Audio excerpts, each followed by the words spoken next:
படத்தை பத்தி நிறைய இஷ்யூஸ்லாம் வருது. அதெல்லாம் படத்துல அது மாதிரி எதுவுமே கிடையாது. நீங்க அந்த மாதிரி எதுவுமே படத்துல இருக்காது. இது ஒரு ஜாலியான படம். வடக்குப்பட்டி ராமசாமின்றவனோட ஒரு கதை தான் இந்த படமா கார்த்திக் எடுத்திருக்காங்க. இதுல ராமசாமின்ற பேர் எப்படின்னா கவுண்டமணியோட ஃபேன் கார்த்திக், நானும் கவுண்டமணி சாரோட ஃபேன். டிக்கி லோனான்றதோட டயலாக், கவுண்டமணி சாரோட டயலாக் தான் அடுத்த படம் நான் ஆரியம் பண்றது ரிஜிஸ்டர் பண்ணி வச்சிருக்கான் கார்த்திக். ஸோ இந்த மாதிரி அவனுடைய ஒரு ட்ரெண்ட் அது. அந்த வடக்குப்பட்டி ராமசாமி நடக்கிற ஒரு கதை மட்டும்தான் இந்த படம்.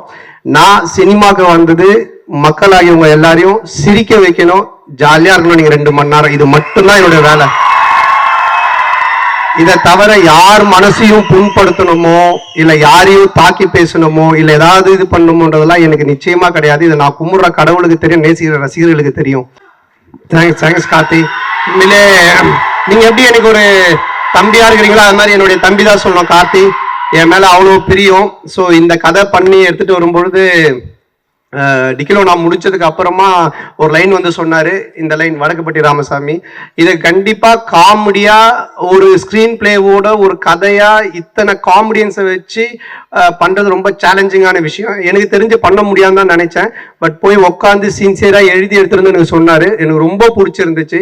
நான் வந்து ரெண்டு பேர் படம் பண்ணா மட்டும் என்னுடைய கொஸ்டின்ஸோ இல்லை என்னுடைய விஷயத்தை எதுவுமே நான் சொல்ல மாட்டேன். அவங்க சொல்றதை பண்ணா போதும், இது செம்மையா ஒர்க் அவுட் ஆகும் மட்டும் தெரியும். ஒன்று வந்து பிரேமானந்த் என்னுடைய டீம்ல இருந்து போன அவங்களுடைய டைரக்ஷனு, அடுத்தது கார்த்திக் யோகி தான்.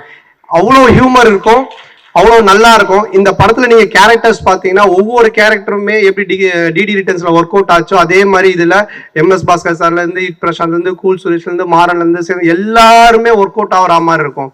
ஸோ நீங்க தியேட்டர்ல வந்து பார்க்கும்போது 2 மணி நேரம் போர் அடிக்காம ஒரு கதையுள்ள ஒரு கருத்துள்ள ஒரு நல்ல ஸ்கிரீன் பிளே உள்ள ஒரு படத்தை பார்த்த மாதிரி இருக்கும். எனக்கு இப்போ ஆஃப்டர் டிடி ரிட்டர்ன்ஸ் மறுபடியும் எனக்கு ஒரு ஹிட் தேவைப்படுது. அந்த ஹிட் நிச்சயமா கார்த்திக் மூலமா கிடைக்கிறது எனக்கு மிகப்பெரிய சந்தோஷமா இருக்கு. தொடர்ந்து கார்த்திக் போனாலும் நாங்க விடுற மாதிரி இல்லை. ஸோ ஆரி அதான் சொன்னா அவனை இப்பவே பிடிச்சி வை அப்படின்னு சொல்லிட்டு. ஸோ அந்த மாதிரி அது மட்டும் இல்லை, கார்த்திக் இந்த படம் ட்ரைலர் வந்ததுக்கு அப்புறம் நான் பேர் சொல்ல விரும்பல, பெரிய ஹீரோ, பெரிய பெரிய இடத்துல இருந்து கால் வந்தது, கதை இருக்கா லைன் இருக்காலாம் சொல்லி கேட்டாங்க. ஸோ அந்த அளவுக்கு மிகப்பெரிய ஒரு ஸ்கேலுக்கு போக வேண்டிய டைரக்டர் தான். பட் எங்களோட ஒரு பாசத்துல இன்னும் எங்களோட சேர்ந்து பண்ணிட்டு இருக்காரு. ஸோ கார்த்திக் இதுவும் மிகப்பெரிய ஸ்டேஜ் தான். இதான் ஃபர்ஸ்ட் ஸ்டேஜ் தான். So thank you Karthik. ஸோ படத்தை நாங்கள் இன்னும் என்னதான் பயங்கரமாக பேசினாலும் ஃபர்ஸ்ட் டே நீங்கள் போய் தியேட்டரில் பார்த்து நீங்கள் சொல்கிறதான், நீங்கள் பார்த்து சொல்லுங்கள். எனக்கு பிடிச்சிருக்கு, படம் நல்லா வந்திருக்கு, என்கிட்ட நீங்கள் எதிர்பார்க்குறது இந்த படத்தில் இருக்குது, உங்களுக்கு பிடிக்கும். ரொம்ப நன்றி. இங்கே வருகை தந்துள்ள மீடியா ஊடக நண்பர்கள், பத்திரிகையாளர்கள், அவர்கள் எல்லாருக்கும் என்னுடைய மனமார்ந்த நன்றி. நானும் கார்த்திக்கும் இந்த மாதிரி ஒரு காம்போல இந்த படம் எப்படி இருக்கும், ஏன்னா டிகிலோ நான் தேட்டரில் வரல, தேட்டரில் வருது. கார்த்திக் என்கிட்ட இந்த ஆடியோ ரிலீஸ் ஃபங்க்ஷன் பற்றியே பேசிட்டு இருந்தாங்க. அண்ணன் எல்லாரும் நின்றுட்டு உட்காந்துட்டு ஒருத்தர் முடிஞ்ச ஒருத்தர் பார்த்துட்டு இது மாதிரி வேண்டாண்ணே ஏதாவது பண்ணலான்னு, ஏதாவது கொஞ்சம் பண்ணலான்னு நான் சொன்னேன். சரி கார்த்திக் பார்ப்போம் ஏறு அப்படின்னு. அப்புறம் மார்னிங் வந்து டக்குன்னு சொன்னேன். சரி நான் ஸ்டேஜுக்கு வந்துட்டேன். அப்புறம் கார்த்திகை நீ வான்னு கூப்பிட்டோம். இப்போ நாங்கள் 2 பேரும் சேர்ந்து ஒரு ப்ரோக்ராம் கூட போர் அடிக்காம ஒரு ஆடியோ லான்ச் போர் அடிச்சிருக்கோம் நினைக்கிற நடுவில் கொஞ்சம் ஒரு ஐடியா கொஞ்சம் ஓரளவுக்கு அப்படி ஜாலியாக கொண்டு போகணும்னு எதிர்பார்த்தோம்ல, அதே மாதிரி 2 பேர் சேர்ந்து இந்த படத்தை 2 மணி நேரம் உங்களுக்கு கலகலப்பா ஜாலியாக கொண்டு போகணும்னு ஒர்க் பண்ணியிருக்கோம். டெஃபினட்டா உங்க எல்லாருக்கும் பிடிக்கும். அதுக்கப்புறமா இங்கே இவ்வளவு நேரம் இந்த தியேட்டர் மட்டும் இல்லை, என்னுடைய லைஃபே எனர்ஜியா வச்சுக்கிட்டு இருக்க என் உயிரினும் மேலான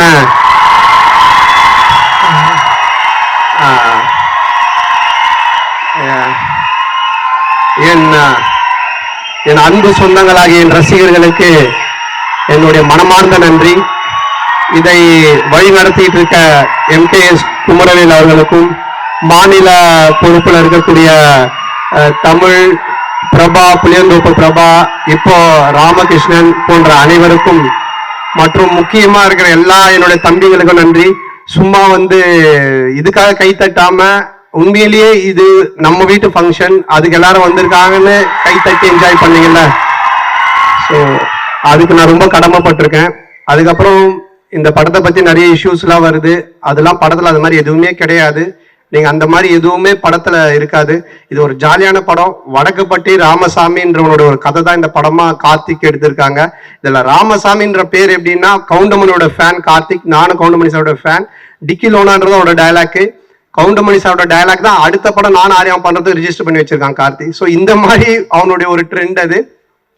அந்த வடக்குப்பட்டி ராமசாமி நடக்கிற ஒரு கதை மட்டும்தான் இந்த படம். நான் சினிமாவுக்கு வந்தது மக்களாகியவங்க எல்லாரையும் சிரிக்க வைக்கணும், ஜாலியா இருக்கணும். நீங்க 2 மணி நேரம், இது மட்டும்தான் என்னுடைய வேலை. இதை தவிர யார் மனசையும் புண்படுத்தணுமோ இல்ல யாரையும் தாக்கி பேசணுமோ இல்ல ஏதாவது இது பண்ணணுமோன்றதெல்லாம் எனக்கு நிச்சயமா கிடையாது. இதை நான் கும்பிடுற கடவுளுக்கு தெரியும், நேசிக்கிற ரசிகர்களுக்கு தெரியும். உங்களை சிரிக்க வைக்கிறது மட்டும்தான் என்னுடைய வேலையை நான் வச்சு இது இவ்வளவு நாள் பண்ணிட்டு இருக்கேன். காசு பணம் புகழ் இதெல்லாம் நான் அப்போ காண்டினா இருக்கும்போது பார்த்தேன், அதை நோக்கி தான் போயிருப்பேன். இன்னும் புதுசு ஏதாச்சும் பண்ணோம் பாசுங்கிற பாசு 2 பண்ணிட்டு அடுத்தது பண்றதுக்கு நான் ஏன் இவ்வளோ கேப் விட்டு யோசிக்கிறேன்னா, இதை விட பெட்டரா நீங்க பார்க்கணும் அப்படின்றதுக்கு தான் நான் இவ்வளோ போட்டு யோசிக்கிறேன். எல்லா டைமும் நீங்க சிரிக்கணும், இது சிரிப்பாங்களா, இந்த சீன் சிரிப்பாங்களா, இது பண்ணுவாங்களா. அதான் சொல்றேன்ல, நேற்று நைட்டு இன்னைக்கு காலையில் இந்த ப்ரோக்ராம் வரைக்கும் வரவங்க சிரிக்கணும், சந்தோஷமா இருக்கணுன்றத மட்டுமே தான் யோசிச்சுட்டு இருக்கேன். ஸோ அந்த மாதிரி அந்த படமும் இருக்கும். அதனால இந்த படத்தை ஃபேமிலியோட குடும்பத்தோட வந்து பாருங்க, என்ஜாய் பண்ணுங்க. தொடர்ந்து நிறைய நீங்க எனக்கு சப்போர்ட் பண்றீங்க, தொடர்ந்து சப்போர்ட் பண்ணுங்க. ஸோ வருகை தந்த மற்ற எல்லாருக்குமே இந்த நேரத்தில் மனமார்ந்த நன்றி தெரிவிச்சுக்கிறேன். அப்புறம் இந்த படத்தை இதுக்கு முன்னாடி ட்ரைடன்ட் ஆர்ட்ஸ் பார்த்தாங்க, அவங்க ஒரு 30 டிஸ்ட்ரிபியூட்டரோட கூப்பிட்டு வந்து பார்த்தாங்க, அவங்க ரசிச்சாங்க, அவங்க இந்த படத்தை எடுத்தாங்க. அதுக்கப்புறமா நம்ம ரெட் ஜெயிண்ட் அவங்க பார்த்தாங்க, அவங்க ரசிச்சாங்க, அவங்களுக்கு பிடிச்சது அவங்க எடுத்தாங்க. அதுக்கப்புறமா இப்போ ரோமியோ பிக்சர்ஸ் அவங்க பார்த்தாங்க, அவங்க எடுத்தாங்க. இப்படி சினிமா வட்டாரங்களில் இருக்கிற எல்லா டிஸ்ட்ரிபியூட்டர்ஸுமே இந்த படத்தை பார்த்துருக்காங்க. அவ்வளோ எதிர்பார்ப்பு இருக்கு, அவ்வளோ பேருக்கும் பிடிச்சிருக்கு உண்மையிலே இந்த படம், அவ்வளோ நல்ல படம். ஸோ அவங்களுக்கு இந்த நேரத்தில் நான் நன்றி தெரிவிச்சுக்கிறேன். என்னுடைய நண்பர் முதலாளி அமைச்சர் Udhayanidhi Stalin, Shenbagamoorthy sir, Raja, and then Romeo pictures அவங்க ராகுல், எல்லாருக்குமே என்னுடைய மனமார்ந்த நன்றி. ஸோ மறுபடியும் ஒன்ஸ் அகைன் நன்றி சொல்லி விடைபெறுகிறேன். நன்றி, தேங்க்யூ. 2ஆம் தேதி பிப்ரவரி 2 பார்க்கலாம். Thank you so much sir. Santa of Tamil industry and நிறைய ஹீரோஸ்க்கு சாண்டாவா நீங்க இருந்திருக்கீங்க, எல்லாருக்குமே ஒரு கிஃப்ட் தான். ஸோ சிரிக்க வைத்த அந்த சாண்டாவிற்கு இந்த வடக்குப்பட்டி ராமசாமி ஒரு ஹியூஜ் ஹிட் அமையும் அப்படிங்கிறதுல நம்ம எல்லாருக்கும் மாற்று கருத்தே இல்லை. படத்தோட குரூ எல்லாருமே இப்போ மேலைக்கு வர போறாங்க. ஒரு குரூப் போட்டோ டைம் இது. தற்பொழுது ப்ரொடியூசர் திரு டிஜி விஸ்வபிரசாத் அவர்களை அழைக்கிறேன். ப்ரொடியூசர் டிஜி விஸ்வபிரசாத் அவர்களை அழைக்கிறேன். கிரியேட்டிவ் ப்ரொடியூசர் நட்ராஜ் பிள்ளை அவர்களை அழைக்கிறேன். மியூசிக் கம்போசர் ஷான் ரோல்டன் அவர்களை அன்புடன் அழைக்கிறேன். சினிமாட்டோகிராஃபர் தீபக் அவர்களை அன்புடன் அழைக்கிறேன். விட்னஸ் திரைப்படத்தின் இயக்குனர் அவர், அதையும் நாங்க இங்க mention பண்ணிரோம். Film editor D Sivanandeeswaran அவர்களை அன்புடன் அழைக்கிறோம். ஆர்ட் டைரக்டர் ஏ ராஜேஷ் அவர்களை அன்புடன் அழைக்கிறோம். ஸ்டன் டைரக்டர் மகேஷ் மேத்யூ அவர்களை அன்புடன் அழைக்கிறோம். கொரியோகிராஃபர் எம் ஷெரீப் மாஸ்டர் அவர்களை அன்புடன் அழைக்கிறோம். லிரிசிஸ்ட் அறிவு அவர்கள், பாக்யம் சங்கர் அவர்கள், கவிஞர் சாரதி அவர்களை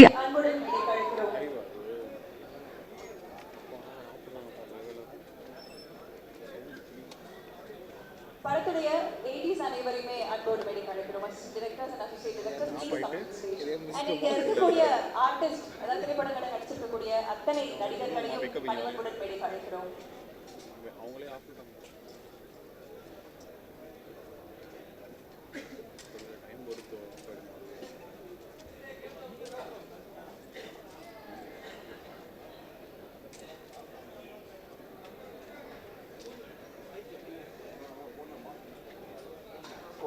ஸ்டண்ட் மாஸ்டர் வந்திருக்காங்க. மாஸ்டர் வாங்க. மாஸ்டர் ஸ்டண்ட் மாஸ்டர் இவர் தான் ஆக்ஷன் பிளாக்ல இருந்தாங்க. ஸோ மாஸ்டரோட ஃபர்ஸ்ட் டைம் ஒர்க் பண்ணுறேன், சூப்பராக பண்ணியிருக்காங்க. நான் சொன்ன மாதிரி அந்த கிளைமேக்ஸ் எல்லாம் பின்னி எடுத்துருக்காங்க. ஸோ மாஸ்டர் இந்த நேரத்தோட தேங்க்ஸ் சொல்லுங்கள். ஃபர்ஸ்ட் ஒரு வாரம் வந்து எல்லாருக்கும் ரொம்ப நன்றி. ஆக்சுவலாக வந்து இந்த ஆடியோ லான்ச்சே வந்து ஃபர்ஸ்ட் ஷோ போது எடுத்துட்டு போயிட்டாங்க. அவ்வளோ ஃபன்னாக இருந்துச்சு, எல்லாம் அவ்வளோ என்ஜாய் பண்ணாங்க. மேலே இந்த மாதிரி ஆடியோ லான்ச் பார்க்கவே இல்லை இது வரைக்கும். ஸோ தெரியல போய் பார்த்தேன். ஸோ நன்றி எல்லாருக்கும் வந்தவங்க எல்லாருக்கும் நன்றி. ஸோ ப்ரொடியூசர்ஸ் நன்றி. ஸோ அதான் ரொம்ப நன்றி. ஸோ அண்ணன் personal thank you so much sir. Thank you sir. அந்த ஆர்ட் டைரக்டர் அவங்களோட லிஸ்ட், ஸோ அவங்களுக்கு எடிட்டர் எல்லாத்துக்குமே மனமான நன்றி.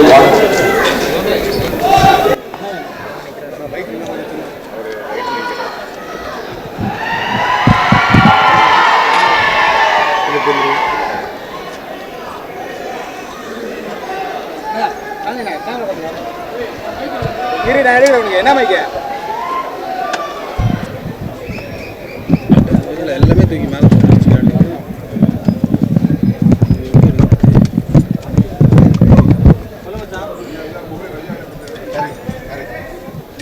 அதோட எங்கே இருக்கு இல்லைப்பா தள்ளி விட்டு எடுக்கிறியா என்னப்பா என்ன பழக்கம் வந்துடலாம் ஏய் ஏய் ஆமாம் தள்ளி விட்டேன் எல்லாமே கேபிள் எடுத்துருங்க பாக்ஸ் இறக்க போகிறேன்